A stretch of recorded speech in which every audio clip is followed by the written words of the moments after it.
Bonjour tout le monde. Nous allons continuer du coup sur le thème de l'amour. Et j'ai intitulé le message que je vais vous passer aujourd'hui « Un amour vivant, pur et puissant ». À main levée parmi vous, qui a déjà lu ou entendu parler du livre de Gary Chapman, conseiller conjugal et pasteur, qui s'appelle « Les langages de l'amour ». Magnifique.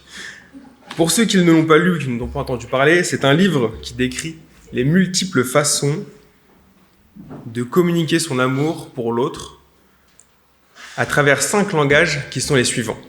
Le premier, les paroles valorisantes, qui peuvent être composées de mots d'encouragement.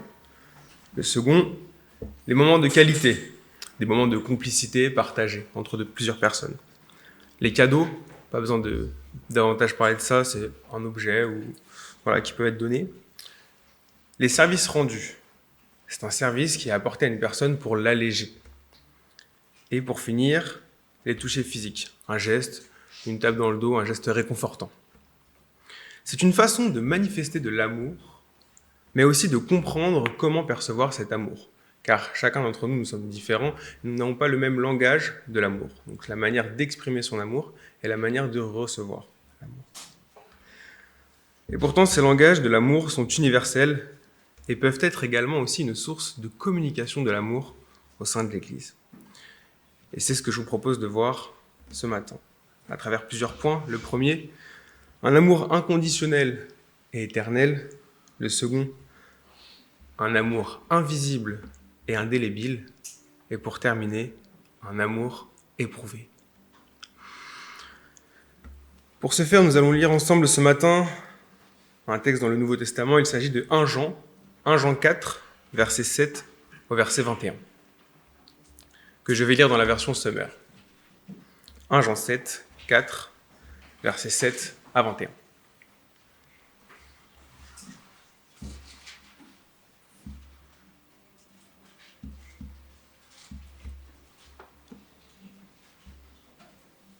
Tu peux redonner la référence, s'il te plaît.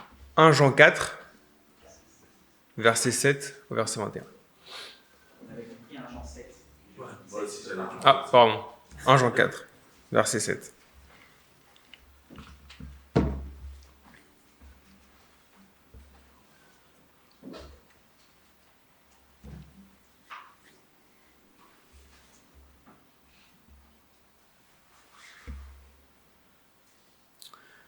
Donc 1 Jean 4. Bien-aimés, aimons-nous les uns les autres, car l'amour vient de Dieu, et toute personne qui aime est née de Dieu et connaît Dieu. Celui qui n'aime pas n'a pas connu Dieu, car Dieu est amour. Voici comment l'amour de Dieu s'est manifesté envers nous. Dieu a envoyé son Fils unique dans le monde, afin que par lui, nous ayons la vie. Et cet amour consiste non pas dans le fait que nous avons aimé Dieu, mais dans le fait que lui nous a aimés et a envoyé son Fils comme victime expiatoire pour nos péchés. Bien-aimés, puisque Dieu nous a aimés, nous devons nous aussi nous aimer les uns les autres. Personne n'a jamais vu Dieu.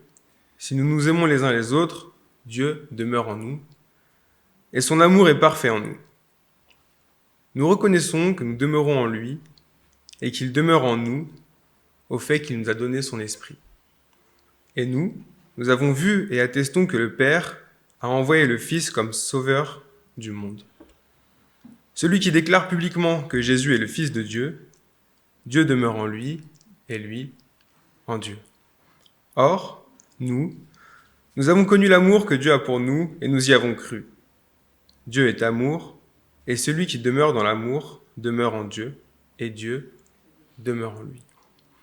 C'est en cela que l'amour est parfait en nous, de sorte que nous aurons de l'assurance le jour du jugement, parce que nous sommes dans ce monde tel que lui, il est. Il n'y a pas de peur dans l'amour, au contraire, l'amour parfait chasse la peur, car la peur implique une punition. Celui qui éprouve de la peur n'est pas parfait dans l'amour. Quant à nous, nous l'aimons parce qu'il nous a aimés le premier. Si quelqu'un dit « j'aime Dieu » alors qu'il déteste son frère, c'est un menteur. En effet, si quelqu'un n'aime pas son frère qu'il voit, comment peut-il aimer Dieu qu'il ne voit pas ? Or, voici le commandement que nous avons reçu de lui. Celui qui aime Dieu doit aussi aimer son frère. Un amour inconditionnel, éternel. Bien-aimés, aimons-nous les uns les autres, car l'amour vient de Dieu, et toute personne qui aime est née de Dieu et connaît Dieu. Celui qui n'aime n'a pas connu Dieu, car Dieu est amour. Dès le verset 7, les bases sont posées. Cela peut nous rappeler le premier commandement et le plus grand. Tu aimeras ton prochain comme toi-même. L'amour est le point de départ d'une relation. Mais ne faut-il pas connaître une personne pour pouvoir parler de relation ? Nous avons ici une caractéristique de Dieu, si ce n'est le plus grand, la plus grande. Il s'agit de l'amour. L'amour véritable qui est la nature même de Dieu. Cela vous est sûrement déjà arrivé. Vous allez en vacances, en week-end, et vous souhaitez visiter une nouvelle église. Et sûrement que parmi vous, ce matin, c'est le cas. Et vous arrivez dans cette église et personne ne vous accueille, personne ne vous salue à la fin, donc personne ne vous considère. On peut associer cela au langage de l'amour, des paroles valorisantes. Vous vous direz sûrement qu'il n'y a pas d'amour dans cette église. Pourtant, dans cette église, ces personnes se réunissent pour rendre un culte à Dieu, qui lui est amour. Donc, pourrions-nous aussi attendre d'eux qu'ils soient amour ? Sont nés et connaissent Dieu ceux qui aiment. Mais si on n'aime pas, c'est que nous ne sommes pas nés de Dieu et que nous ne le connaissons pas. Il faut donc comprendre comment naître et connaître Dieu pour aimer. Et quel est cet amour ? Verset 9. Voici comment l'amour de Dieu s'est manifesté envers nous. Dieu a envoyé son Fils unique dans le monde afin que par lui nous ayons la vie. Et que cet amour consiste non pas dans les faits que nous avons aimé Dieu, mais dans le fait que lui nous a aimés et a envoyé son Fils comme victime expiatoire pour nos péchés. Nous avons là une démonstration de l'amour de Dieu. Pour rappel, voici pourquoi Dieu envoie son Fils. Genèse 2, versets 15 à 17. L'Éternel Dieu prit l'homme et l'établit dans le jardin d'Éden, pour le cultiver et le garder. Et l'Éternel Dieu ordonna à l'homme, mange librement de tous les fruits, de tous les arbres du jardin, sauf du fruit de l'arbre de la détermination du bien et du mal. De celui-là, n'en mange pas, car le jour où tu en mangeras, tu mourras. Et de ce fait, le péché est apparu. Selon les consignes données par Dieu, Adam va mourir. Conséquence de la désobéissance. Donc par la suite, Adam et Ève sont chassés du paradis et éloignés de la présence de Dieu. Ils ont eu de nombreuses libertés, mais n'ont pas respecté ce qui leur a été demandé. Vous connaissez sûrement tous Jean 3,16. Oui, Dieu a tant aimé le monde qu'il a donné son Fils, son unique, pour que tous ceux qui placent leur confiance en lui échappent à la perdition et qu'ils aient la vie éternelle. Que tous ceux qui placent leur confiance en lui échappent à la perdition et qu'ils aient la vie éternelle. En effet, Dieu n'a pas envoyé son Fils dans le monde pour condamner le monde,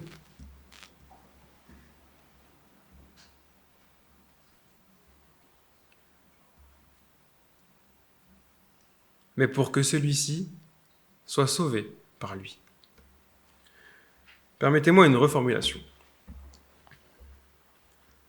Nous, sa création, qu'il trouve bon d'après Genèse 1, malgré nos transgressions, nous aime tellement qu'il a sacrifié la vie de son Fils, qui est venu se faire homme sur terre, afin que nous puissions lui faire confiance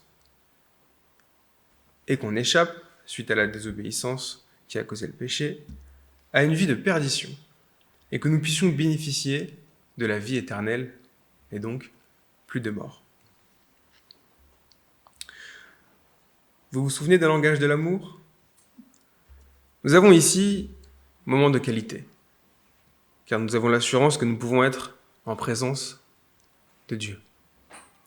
Cadeau, bien évidemment, et sacré cadeau. Et service rendu, car il nous évite la mort au travers du sacrifice de son Fils. Par amour, serions-nous prêts, nous aussi, à faire des sacrifices, et sans qu'on nous le demande ?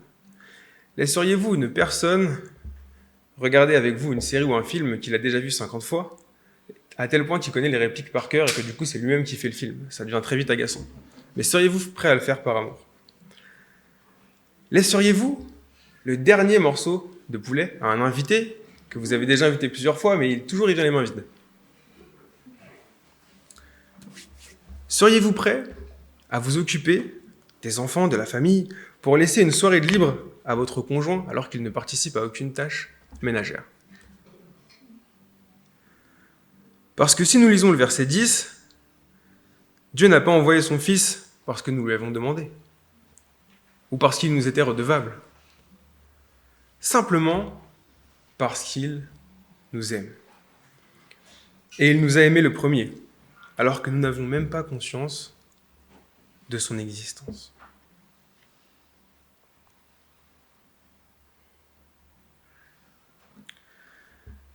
Verset 11. Bien-aimés, puisque Dieu nous a tant aimés, nous devons aussi nous aimer les uns les autres. Le verset 11 nous recommande, tout comme cité au verset 7, mais en appuyant avec insistance sur le fait que, puisque Dieu nous a aimés, à plus forte raison, nous devons nous aimer les uns les autres. Nous avons vu à quel point l'amour de Dieu ne change pas. Il n'a pas donné son Fils hier, il l'a fait il y a plus de 2000 ans.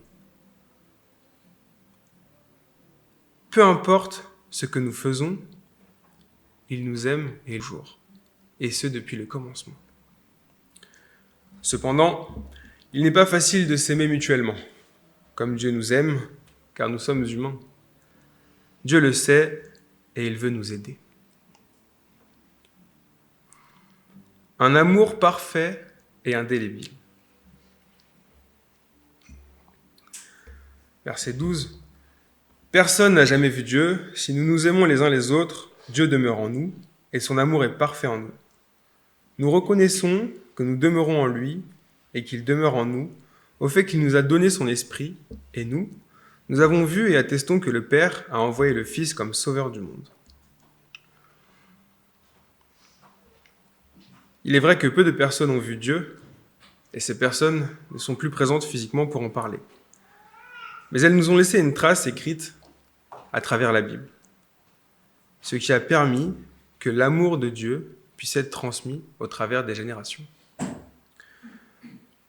Comme le dit l'apôtre Paul dans Romains 8, verset 10, « Or, si Christ est en vous, votre corps reste mortel à cause du péché, mais l'esprit est source de vie, parce que vous avez été déclarés justes. Et si l'esprit de celui qui a ressuscité Jésus habite en vous, celui qui a ressuscité Christ rendra aussi la vie à votre corps mortel par son esprit qui habite en vous. » Si nous avons accepté Christ comme Seigneur et Sauveur. Si nous avons Christ, nous avons l'Esprit. Et si nous avons l'Esprit, nous avons les capacités d'aimer. Si nous aimons, et il demeure en nous.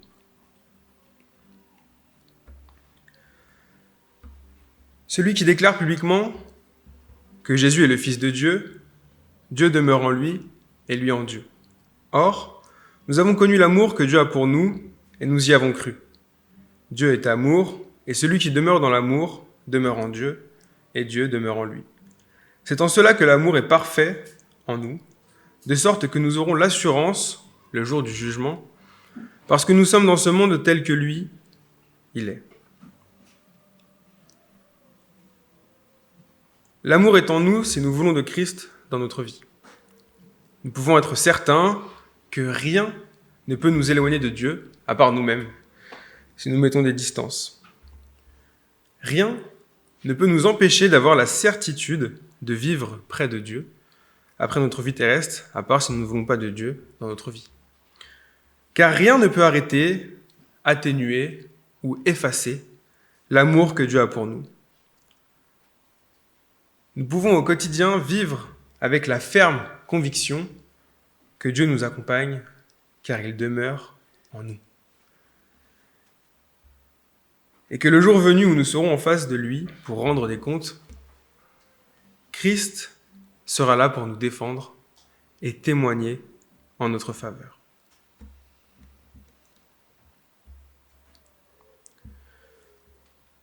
L'amour éprouvé. Il n'y a pas de peur dans l'amour, au contraire, l'amour parfait chasse la peur, car la peur implique une punition. Celui qui éprouve de la peur n'est pas parfait dans l'amour. Quant à nous, nous l'aimons parce qu'il nous a aimés le premier. On l'a déjà vu dans 1 Corinthiens 13, l'amour est patient, il est plein de bonté, il n'est pas envieux, il ne fait rien d'inconvenant, il ne cherche pas son propre intérêt, il ne s'aigrit pas contre les autres, l'injustice l'attriste et surtout, il ne crée pas le mal.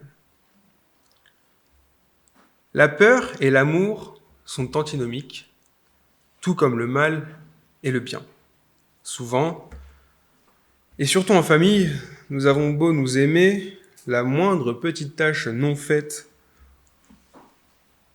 ou au pas de travers que nous faisons, nous savons que nous allons nous prendre des reproches. Dieu aurait beaucoup plus de raisons de nous punir que de nous aimer. Mais il nous aime. Alors oui, nous devons l'aimer. Nous n'y sommes pas contraints ni forcés. Chacun est libre de faire son propre choix. Mais savoir qu'un amour si solide nous tend les bras, comment ne pas vouloir s'en saisir ?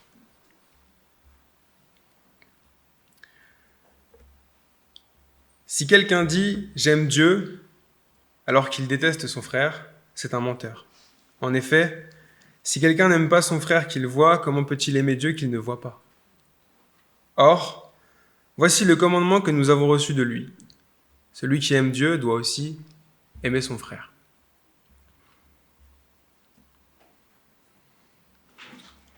Nous savons que nous devons nous aimer les uns les autres et que si tel est le cas, Dieu demeure en nous. Si nous détestons quelqu'un alors que nous devons nous aimer les uns les autres, c'est que nous n'aimons pas vraiment Dieu. Comment pouvons-nous dire que nous aimons Dieu si nous n'aimons pas comme lui ?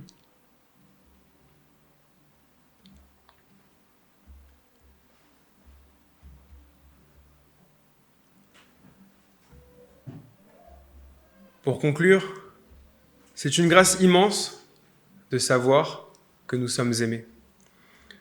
Et de la plus belle des manières, sans avoir demandé ou cherché cet amour. Amour qui a toujours existé et sans lequel nous ne sommes rien. Encore une fois, 1 Corinthiens 13. Sans l'amour, je ne suis rien.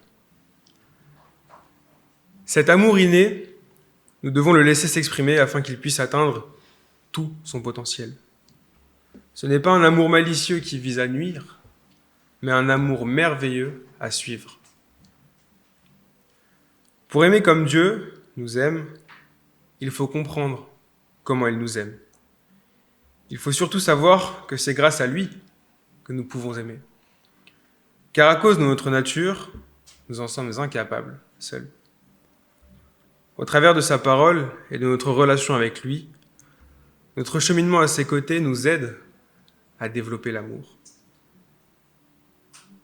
Et pratiquer l'amour entre nous nous aide également à développer l'amour. Chercher à demeurer en lui pour s'épanouir pleinement de son amour. Et que par notre comportement, notre amour pour notre prochain puisse se répandre. Et comme point de départ, j'aimerais rappeler les langages de l'amour, les paroles valorisantes, les moments de qualité, les cadeaux, les services rendus et le toucher physique. En ce mois de décembre qui vient de débuter, j'aimerais vous proposer, vous inviter à un défi. Que vous puissiez réussir à identifier chez un frère ou une sœur son langage de l'amour et de lui communiquer comme tel.